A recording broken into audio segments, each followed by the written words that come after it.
যে বলা হয় যে ব্রহ্মার একদিন তাতে একটা লয় হয় প্রলয় হয়, তো কত বছর আনুমানিক বলছে ৯৫ কোটি বছর।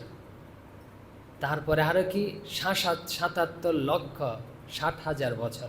তো এতদিন পরে একবার লয় হয় নাকি জগৎ।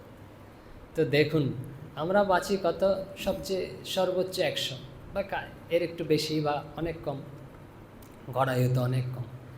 তো যে ৯৫ কোটি বছর, তার তুলনায় আমরা দেখুন একদম শিশুও হয়তো হব না। শিশু কীরকম করে হাঁটে জানেন? হাঁটতে পারে না, একদম গড়িয়ে পড়ে যায়, হামাগুড়ি দিয়েও হয়তো হাঁটতে পারে না। তাকে কে কে হাঁটায়? মা বা বড়রা কেউ এরকম ধরে ধরে হাঁটায়। তখন আর কিন্তু পড়ে না, এরকম যখন ধরে থাকে না মা, শিশু তখন আর পড়ে না, পড়ে যেতে চাইলে এরকম উঠিয়ে রাখে, শিশু পড়ে না। সেই তুলনায় আমরা কিন্তু এই সম্পূর্ণ জগতের তুলনায় শিশু তুল্যই। তো আমাদের কেউ যদি এরকম, আমরা কিন্তু প্রতি পদে পদে হুচট খেতাম, প্রতি পদে পদে পড়তাম, আছাড় খেতাম। আমাদেরকে তিনি ধরে রয়েছেন বলেই, আমাদের ধারণ করে রয়েছেন বলে আমরা পড়ছি না, মরছি না, আঘাত পাচ্ছি না। তো তিনি আমাদের এভাবে ধরে রয়েছে। তা আমরা কি করি জানেন? শিশুত্ব বোধ নেই, কে ধরে রয়েছে ভালো, তো মা ধরে টানছে আর হাঁটছে। তো মাঝখানে যখন দেখলো কোনো একটা খেলার বিষয়, ওটা নিয়ে খেলতে শুরু করে দিয়েছে।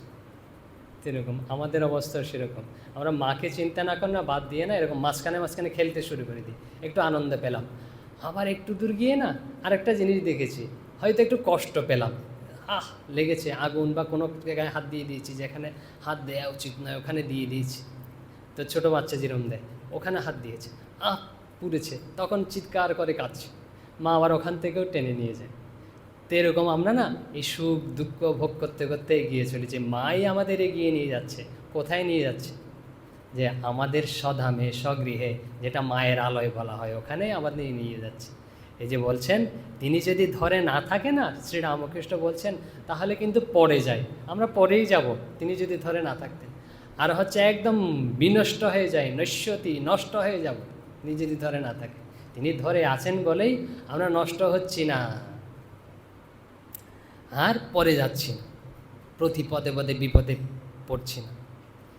এখন পরের কথা কি বলেছে শ্রীরামকৃষ্ণ? পরে বলছে যে মন করিকে যে বশ করতে পারে তারই হৃদয়ে জগদ্ধাত্রীর উদয় হয়। যারা জগদ্ধাত্রী সম্পর্কে জানেন করিন্দাসুরকে জগদ্ধাত্রী বধ করেছেন। করি মানে হচ্ছে হাতি, ইন্দ্র মানে হচ্ছে শ্রেষ্ঠ, সর্বোচ্চ, এই হচ্ছে করিন্দ্রা।